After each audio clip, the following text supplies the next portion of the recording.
مانويل ماكرون أجرى يوم الثلاث اللي فات محادثات مع نظيره المصري، اللي من خلالها وصف العلاقات الدفاعية مع مصر بالمميزة، وقال إن الإرادة مشتركة في مواصلة تعزيز التعاون العسكري بين البلدين.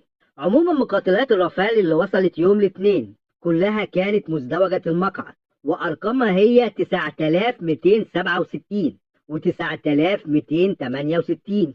وبرضه لازم نفتكر المقاتلات التانية اللي ظهرت بعلم مصر وشعار القوات الجوية المصرية خلال أدائها لاختبارات الطيران داخل مصنع داسو من شهر نوفمبر 2024، واللي كان من ضمنها مقاتلات فردية المقعد زي المقاتلة رقم 9359. وكل ده بيأكد إن الدفعة التانية هيتم تسليمها قبل نهاية شهر يونيو الجاي، في إشارة إلى تحقيق تقدم في عمليات تسليم المقاتلات لمصر وتعويض التأخير في تسليم مقاتلات الصفقة اللي كان مخطط تسليم أول دفعة منها قبل نهاية 2024. عموما برضو إخواننا إياهم اللي بيكرهوا أي خير لمصر ابتدوا فورا ضرب فرحة المصريين باستلامنا لمقاتلات الرافال الجديدة دي، وأكدوا على إن إصدارها هو ال F3R مش ال F4.1، وإنها كمان مش هتشيل صواريخ القتال الجوي الميتيور. قال يعني توصلوا للمعلومات الخطيرة دي بمجرد مشاهدتهم لصور المقاتلتين اللي اتنشرت على مواقع الأخبار ومواقع السوشيال ميديا. عموما عشان نقطع الجدل ده كله، الإعلان الفرنسي الرسمي ما اتكلمش عن إصدار المقاتلات أو تسليح الصفقة المصرية دي. كمان مفيش أي مصدر رسمي مصري أو فرنسي اتكلم عن الموضوعين دول بشكل حاسم، وإن لحد دلوقتي عمليات التضارب في النشر حوالين الإصدار وصاروخ الميتيور هو سبب مصادر الأخبار نفسها اللي كلامها الضارب ما بين التأييد والنفي. وبعد كلامنا عن الرافال يجي دور الكلام عن مقاتلة الصين التقيلة الجي 16 وحقيقة وجود صفقة مصرية عليها. وهنا لازم أوضح وأقول إن الكلام بدأ عن صفقة مقاتلات الجي 16 الصينية من خلال عدد من صانعي المحتوى السياسي والعسكري على اليوتيوب، ومش من المصادر الرسمية. وده بعد نفي المتحدث الرسمي باسم وزارة الدفاع الصينية خلال إجابته على سؤال طرحه صحفي عن صحة الأخبار اللي نشرتها مصادر إخبارية مصرية، واللي أكدت على استلام مصر الأول دفعة من مقاتلات الجي 10. وكان رد المتحدث العسكري الصيني هو إن ده لا يتوافق مع الحقيقة، وإن الأخبار دي مزيفة تماما. بعدها بدأ فورا بعض صانعي المحتوى في نشر الفيديوهات اللي اتكلمت وأكدت على إن رد المتحدث العسكري الصيني سليم، وإن مصر تعاقدت على مقاتلة صينية فعلا، لكن مش هي الجي 10 سين، إنما مقاتلة النسر الأحمر متعددة المهام الشينيانج جي 16. وإن المقاتلة دي هي اللي اتكلم عنها رئيس جناح الصين خلال معرض إيدكس 2023 أثناء حديثه مع الرئيس المصري خلال تفقده للجناح الصيني، لما قال إن في اتفاقية وقعتها مصر خلال شهر أغسطس 2023 مع الصين بتضم مقاتلة صينية ومحددش طرازها. والتحليل ده هو اللي استند عليه صانعي المحتوى اللي اعتبروا إن هدف مصر هو الحصول على مقاتلة تقيلة لتعويض إلغاء صفقتها على السخوي 35 اللي توقعت مع الروس في 2018. طيب اللي قالوه ده صح؟ تعالوا نشوف ونعرف سوا.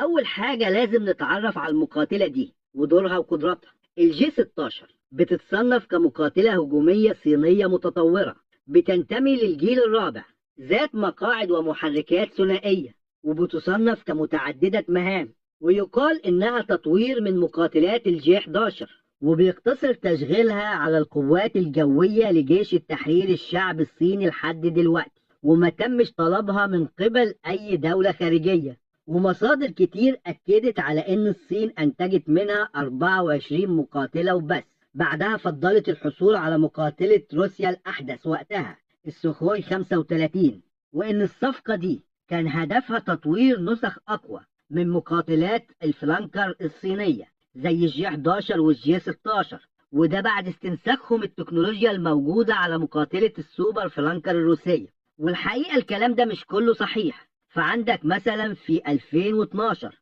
اتعاقدت الصين على 76 مقاتلة سوخوي 30 MKK من روسيا لصالح قواتها الجوية، وكان معاهم 24 مقاتلة تانية لصالح القوات البحرية.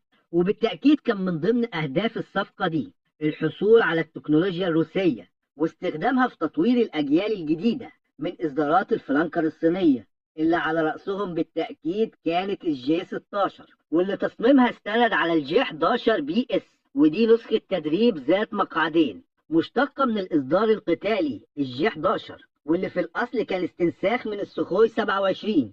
ونزود كمان ونقول إن الصينيين اعتمدوا على التصميم والتقنيات اللي حصلوا عليها من المقاتلات الروسية بتاعتهم زي السخوي 30 ام كي كي. وكان نتيجة ده الدخول الرسمي للجي 16 في سنة 2017 للخدمة، واللي اتأكد خلال عرض عسكري بمناسبة الذكرى 90 لتأسيس الجيش الصيني. وفعلا المقاتلة دي وضعت الصين عليها خلاصة قدراتها الجوية في الوقت ده، مع إلكترونيات طيران محسنة ونظام رادار إيسا محلي، ومعاه نظام للتتبع والرصد كهروبصري صيني برضه، وزودتها بقدرات التزود بالوقود جوا، وده عشان تمنحها قدرة الضرب في العمق وبمدى كبير. كمان عملت نسخة حرب إلكترونية كان اسمها جي 16 دي. لكن مع الأسف الصين وقعت في نفس غلطة الروس، واعتمدوا على التصميمات الإيروديناميكية للمقاتلة، وده لزيادة قدرات المناورة لديها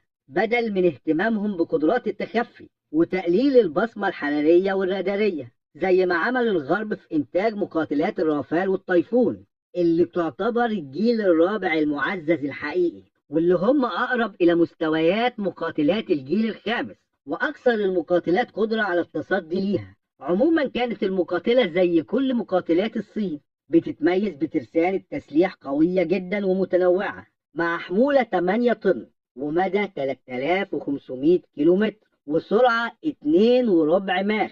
يعني هي قادرة على تنفيذ مهام القتال الجوي وكمان الضرب الأرضي والبحري، وغيرها من المهام الجوية المساعدة زي الاستطلاع وتنفيذ مهام الاستخبارات والحرب الإلكترونية. والقدرات دي ممتازة جدا واحنا فعلا محتاجينها. لكن بيفضل السؤال الأهم، المقاتلة دي تقدر تنفذ المهام دي ضد مين بالظبط؟ وهنا أقدر أقول لكم وبكل صراحة بالتأكيد مش ضد إسرائيل، اللي بتمتلك أحدث المقاتلات زي الاف 35 القدير والاف 15 الراعم والاي اكس والاف 16 الصوفة. كمان بتمتلك أحدث منظومات صواريخ الدفاع الجوي ومن كل الفئات، وبتمتلك كمان قدرات تشويش وحرب إلكترونية متقدمة جدا. وكل ده صعب جدا على مقاتلات زي الجي 16 والسخوي 35 برضه مسألة تنفيذ عمليات اختراق ناجحة وآمنة داخل أجواء إسرائيل. واللي زاد الأمور صعوبة إننا مش هنحصل عليها بنسخة تجهيز وتسليح أصلية، لكن هنحصل عليها بنسخة تصدير مع قدرات أقل في التجهيزات والتسليح. وهنا لازم نسأل سؤال تاني، إيه اللي يخلي بلد زي مصر تجيب مقاتلة تقيلة ساعة تشغيلها بتزيد عن 4 أضعاف تكلفة ساعة تشغيل المقاتلات الخفيفة والمتوسطة زي الاف 16، وفي الآخر المقاتلة دي هتكون بديل ليها؟ ما تروح فورا تجيب مقاتلة زيها خفيفة المتوسطة. وعندك متاح الجي 10 والاف 50 جولدن ايجل، برضو متاح الميج